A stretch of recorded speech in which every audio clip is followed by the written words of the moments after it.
والسلام على أشرف الأنبياء والمرسلين سيدنا ونبينا بالحق محمد اللهم صل على محمد وآل محمد وعلى آله الطيبين الطاهرين المعصومين سيما على بقية الله في العالمين واللعنة الدائمة الباقية على أعدائهم أجمعين.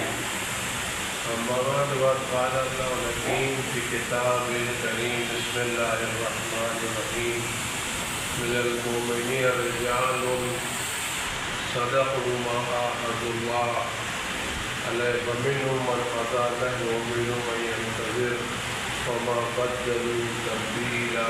اللهم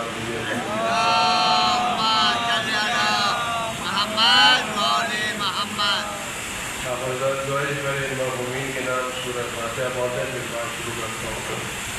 مرحوم آیت اللہ ابراہیم رئیسی، مرحوم آیت اللہ علی ہاشم، مرحوم ملک رحمتی آغا امیر عبداللہ نیاز اور جو لوگ شریک ہوئے، اور مرحومہ نرگس بھائی، علی بھائی تیجا، مرحوم علی بھائی تیجا، مرحومہ فاطمہ بھائی راج اور تمام مومنین و مومنات.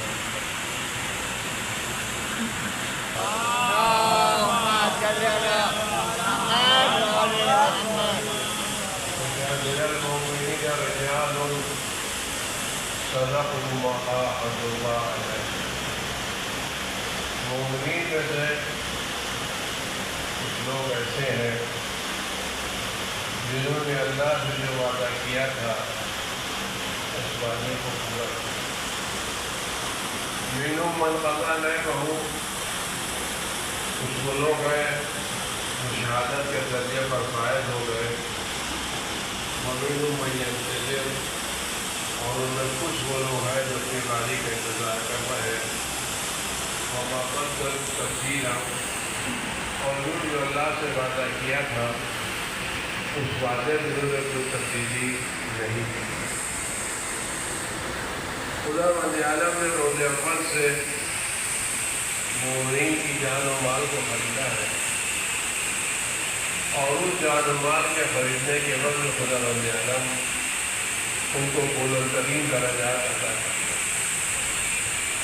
یہ وہ راستہ ہے جس راستے پر آج ہم 1400 برس سے چل رہے ہیں، اور ہم نے کبھی بھی دنیا کے حالات سے، مشکلات سے، ظلم و ستم سے ہار مار کر کے اس راستے کو خالی نہیں چھوڑا.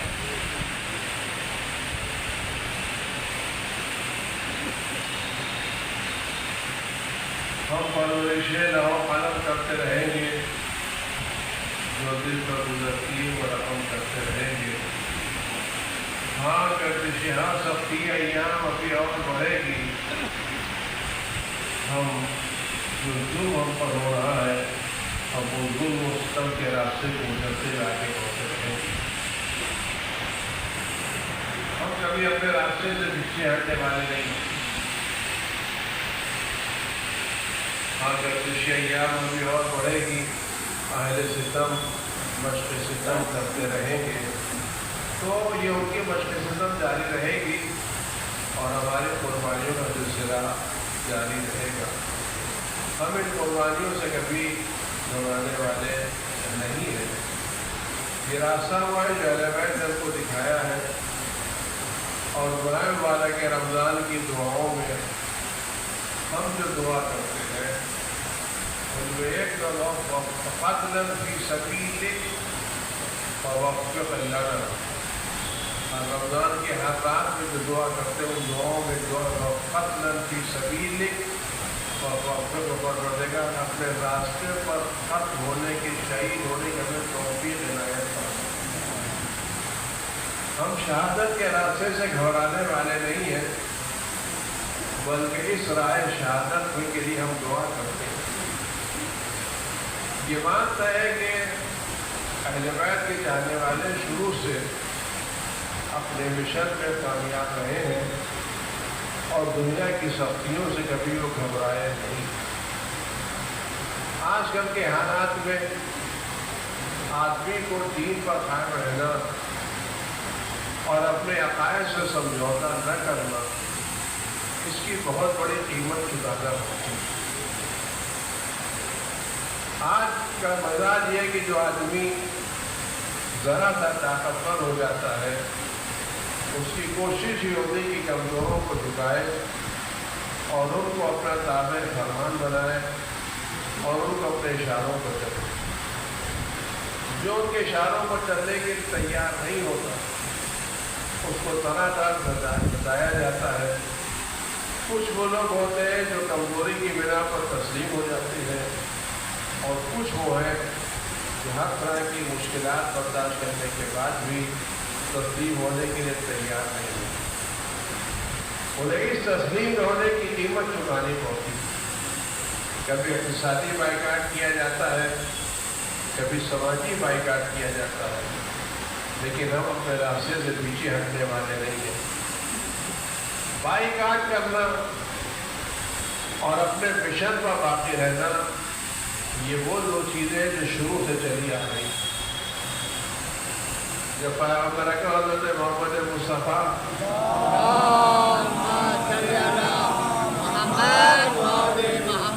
صلی اللہ علیہ وآلہ وسلم نے اپنے دین کا آغاز کیا، اور ان کے دین کے آغاز کے بعد لوگوں کی ریاستیں، لوگوں کے اقتدار خطرے میں پڑے، جس کے یہ لوگوں کی چودراہٹیں خطرے میں پڑیں، تو انہوں نے پیغمبر کا بائیکاٹ کرنا شروع کیا۔ پیغمبر کا پیغام کیا تھا؟ پیغمبر نہ کسی کو برا کہہ رہے تھے، نہ بھلا کہہ رہے تھے، نہ کسی کا مال لوٹ رہے تھے، نہ کسی کی جائیداد لوٹ رہے تھے۔ جو پیغام لے کے آئے تو اس میں دنیا کے لیے ریاستیں تھیں، سعادتیں تھیں، لیکن وہ باطل خداؤں کو ماننے کے لیے تیار نہیں ہوئے۔ پیغمبر نے کسی کی آبرو نہیں لی، پیغمبر نے کسی کا مال نہیں لوٹا، پیغمبر نے کسی کی ایک باجی زمین نہیں دی، لیکن پیغمبر نے ان لوگوں کو خدا ماننے سے انکار کر دیا جو خدا بنے بیٹھے تھے، اور ان لوگوں کی نہیں مانی جو ان خداؤں کی چوکیداری کر رہے تھے اور جن کی چودراہٹ ان خداؤں کے قدموں سے لپٹی تھی۔ پیغمبر نے کیا کیا؟ لا الہ الا اللہ کا نعرہ بلند کیا اور اللہ اکبر کا نعرہ بلند کیا۔ اس نعرے نے عرب کے سارے غرور کو چکنا شروع کر دیا۔ نعرہ ایک تھا اللہ اکبر کا، لیکن اس نعرے کا پیغام کیا تھا؟ آج کی تاریخ سے دولت، حکومت، اقتدار، خاندان، زمین، زر، زمین، دولت، کچھ بھی ہے، کچھ بڑا نہیں ہے، بڑا صرف اللہ۔ اس اللہ اکبر میں پورا پیغام پوشیدہ تھا۔ نہ خاندان بڑا ہے، نہ زمین بڑی ہے، نہ جائیداد بڑی، نہ اقتدار، نہ کرسی، نہ حکومت، نہ تخت، نہ فوج، نہ لشکر، کچھ بھی نہیں۔ اگر بڑا کوئی ہے تو اللہ، اور اس کے علاوہ دوسرا کوئی بڑا نہیں ہے۔ اس نعرے سے مشرکین پریشان میں نہیں ہوئے۔ پیغمبر کبھی دولت کی لالچ دلائی کہ آپ دولت دے دیجیے، کبھی حسین ترین عورت سے نکاح کی دعوت دی، آپ اس کے ساتھ نکاح کر لیجیے، کبھی اپنی حکومت پیش کی کہ اس کو پیش کر لیجیے۔ تو پیغمبر نے فرمایا جو قدم آگے بڑھ چکا ہے وہ قدم پیچھے نہیں ہٹے گا۔ جب یہ سب راہ سے مایوس ہو گئے تو ان لوگوں نے بائیکاٹ کیا کہ آواز کے دارے صاحب سے کوئی لین دین نہیں کرے گا،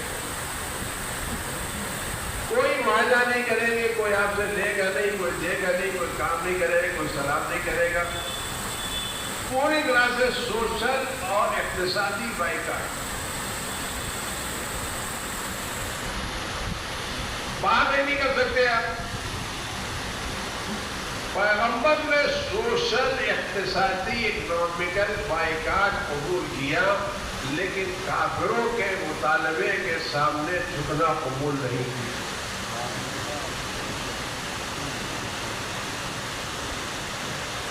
اس بائیکاٹ کی ان کو قیمت چکانی پڑی۔ بھوکے رہے، پیاسے رہے، گھر پہ کھانے کی چیزیں نہیں تھیں، سبزیاں کھا کھا کے پیٹ پالتے تھے، اور روایت ملتا ہے کہ اتنی سبزیاں کھائی گئی تھیں کہ لوگوں کے بدن کی کھالوں کا رنگ ہرا ہو گیا، آسمان کے نیچے سوتے تھے، پہاڑوں کے درمیان رہتے تھے، یہ بائیکاٹ تھا یا نہیں؟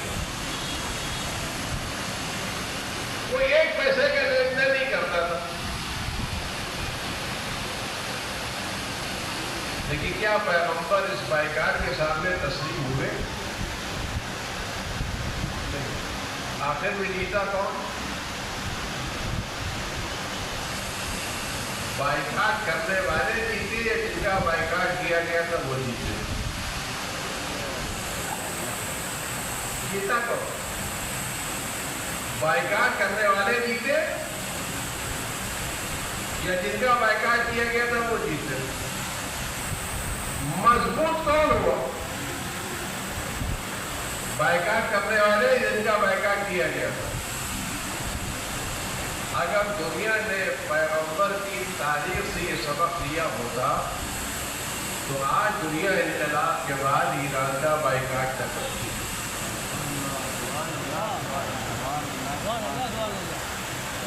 تاریخ کہانی کی کتاب نہیں ہے، تاریخ عبرت کی کتاب، تاریخ سبق لینے کی کتاب۔ اگر آدمی تاریخ سے سبق لے تو 2 مرتبہ غلطی نہیں کرے گا، لیکن اگر آپ تاریخ سے سبق نہ لیجیے تو آپ پھر غلطی کریں۔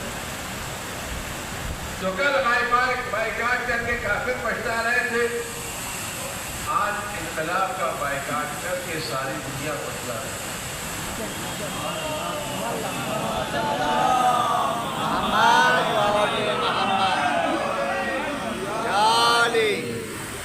ہمیں مولا نے سکھایا ہے کہ سختیاں کمزوری کا سبب نہیں ہے، سختیاں مضبوطی کا سبب۔ لوگ سختیوں سے گھبراتے ہیں، مولا سختیوں کا استقبال۔ مولا کہنا سدد المؤمنین صلوات اللہ سلام علیہ،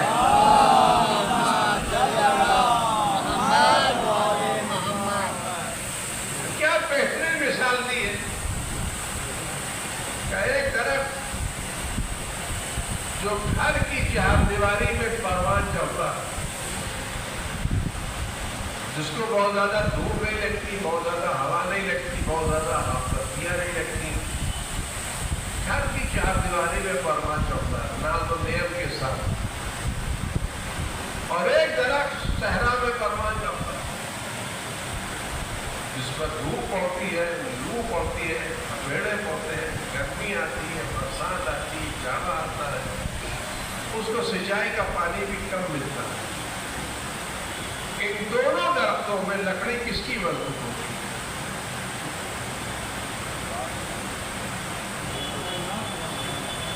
گھر کی چار دیواری میں پرورش پانے والے درخت کی یا صحرا کی مصیبتیں برداشت کرنے والے درخت؟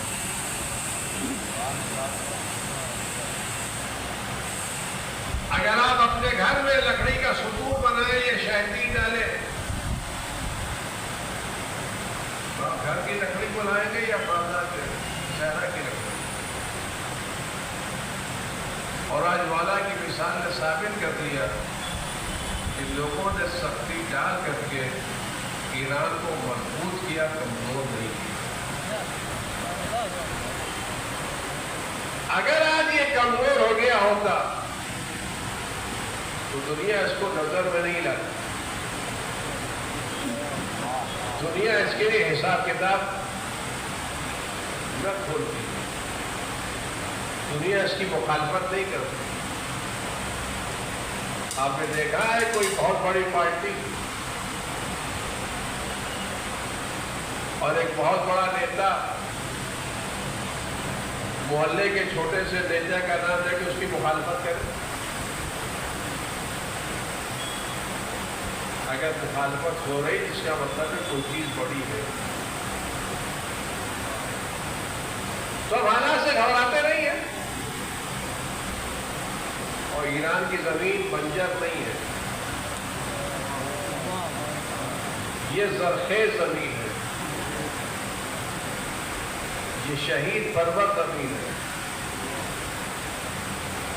آپ یقین جانیے زمین میں جب ایک بیج جاتا ہے نا تو 10 پھل نکلتے ہیں.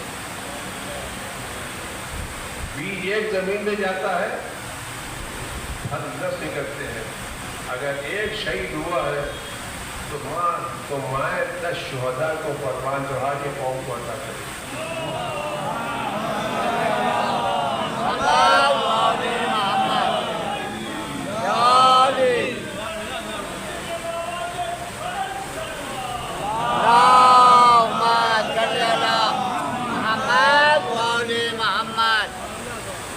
یہ روش ہم نے کہاں سے سیکھی؟ یہ روش ہم نے اہل بیت سے سیکھی.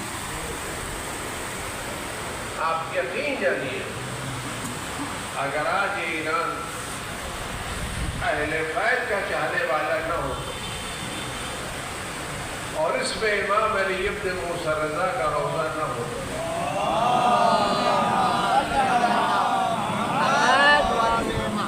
اور یہ ولایت اہل بیت کا ماننے والا نہ ہوتا تو یہ بھی دوسرے مسلمان ملکوں کی طرح کسی طاقت کے سامنے کھڑا ہوا ہاتھ ہلاتا رہتا اور امداد کی بھیک مانگتا رہتا.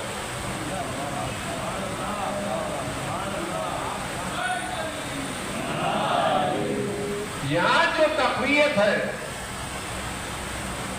یہاں جو مقاومت ہے، یہاں جو سبا قدمی ہے، یہ ولایت اہل بیت ہے.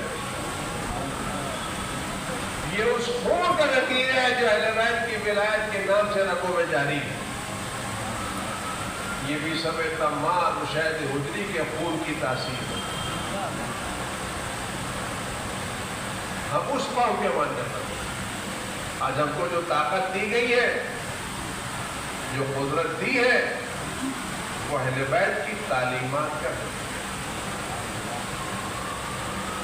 اور جب تک یہ تعلیمات زندہ ہے اس وقت تک کوئی طاقت ہمیں ہرا نہیں سکتی. ہم سر کٹانا جانتے ہیں، سر جھکانا نہیں جانتے. شہادت ہماری میراث ہے، بندوں کو قبول کیا. یہ قوم بڑی شہادت ہے اور عظیم حادثہ. اتنے بڑے شخصیتیں ایک ساتھ حادثے کا شکار ہو جائیں اور ایک ساتھ اللہ کی بارگاہ میں چلی جائے، یہ نقصان بہت بڑا ہے. لیکن یہ نقصان بڑا وہاں ہوتا ہے یا درخت میں نمو نہیں ہوتا.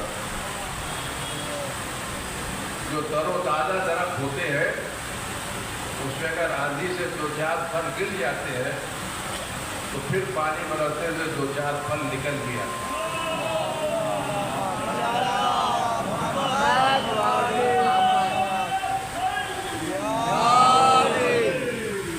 تو یہ ہمارا دستور ہے، یہ ہماری سیرت ہے. ہم ضرور گھبرانے والے نہیں ہیں. نہ کل گھبرائے ہیں نہ گھبرائے ہیں. اہل بیت کی سیرت کل بھی ہمارے لیے چراغ راہ تھی، آج بھی چراغ راہ. اور ہم شہادت سے کیوں گھبرائیں؟ لیکن ہم مرنے کے بعد کہاں جا رہے ہیں؟ اپنے مولا کے پاس. تو گھبرائیں وہ جن کی قبروں میں کوئی آنے والا نہیں ہے.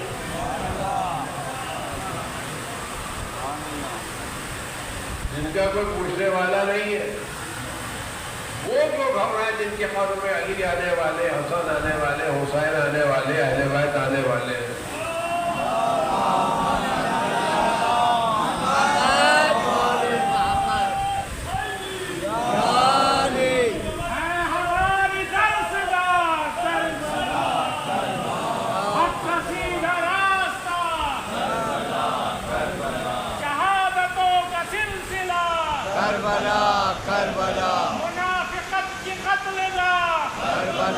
کربلا ہے ہماری در صدا.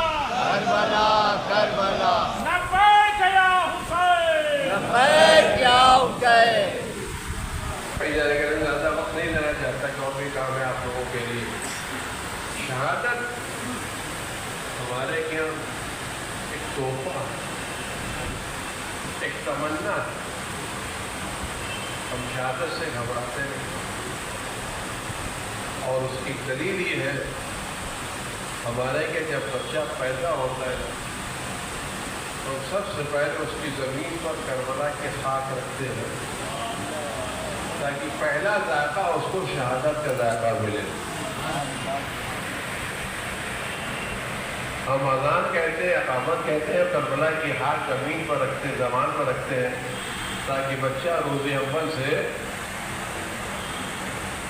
شہادت کے ذائقے سے آشنا ہو جائے۔ ہم کبھی چیزیں گھبرانے والے نہیں ہیں، گھبرائے وہ جن کی بات زمینیں خشک ہو چکی ہیں، جن کی زمینیں بنجر ہیں، جن کے درخت خشک ہو چکے ہیں، جن کے کیا پھل نکلنے والے نہیں ہیں۔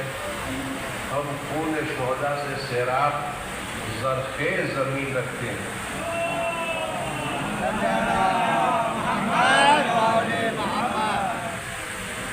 ہمارے قوم شہید پرور قوم ہے، یعنی شہیدوں کو پروان چڑھانے والی ماں کی گود وہ ہے جس میں شہداء پروان چڑھتے ہیں، اور یہ سبق ہم نے کربلا والوں سے لیا۔ امام حسین علیہ السلام خیمے کے دروازے پر تشریف فرما ہے۔ ایک چھوٹا سا بچہ گھر سے نکلتا ہے، کمر میں تلوار پڑی ہوئی ہے، تلوار اس کے قد سے بڑی ہے، اور یہ تلوار زمین پر خط دیتی جا رہی ہے، اور بچہ تیزی کے ساتھ میدان جنگ کی طرف دوڑتا ہوا چلا جا رہا ہے۔ امام حسین نے اپنے ساتھ دیکھا اس بچے کو بلانا، جس کا بچہ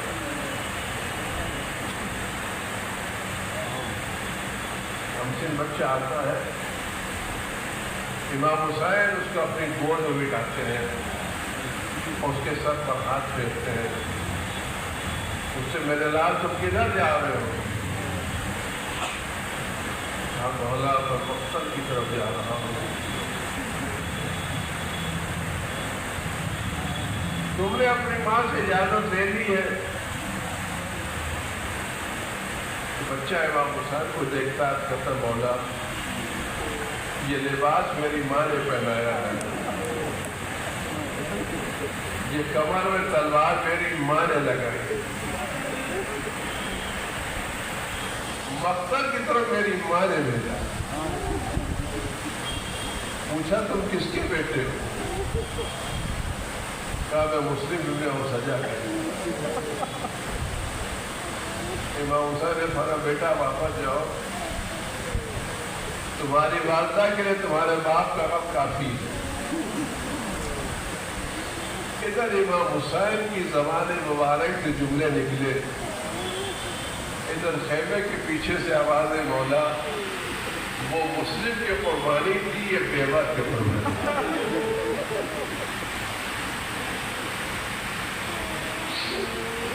وہ مسلم کی قربانی تھی، یہ بیوہ کی۔ میں ادھر میں آج وہ وقت آ گیا کہ بیوہ عورتیں بھی اپنے سہاروں کو اس پر قربان کر رہی ہیں، اور یہ بچہ اتنا تربیت یافتہ تھا، اب تک جو بھی میدان میں آتا تھا وہ رجت اپنے شجاعت کا موقع تھا، میرا نام یہ ہے، میں نے کارنامہ یہ کیا ہے، لیکن اس بچے نے جو رجت پڑھا اور میں امیر حسین ہوں، ونعم الامیر، میرا سردار حسین ہے، اور اس سے بہتر کوئی سردار نہیں ہے، جس کا چہرہ چودھری کی چاند کی طرح سے چمک رہا ہے۔ عزاداروں یہ قوم وہ ہے، عزاداروں حسین نے منظر کو دیکھا۔ میں اس بات پر تمام کرنا چاہتا ہوں، آپ غور کریں کس طرح تو شہادت کی راہ جو طے ہو رہی تھی، لیکن ایک منزل وہ بھی آئی۔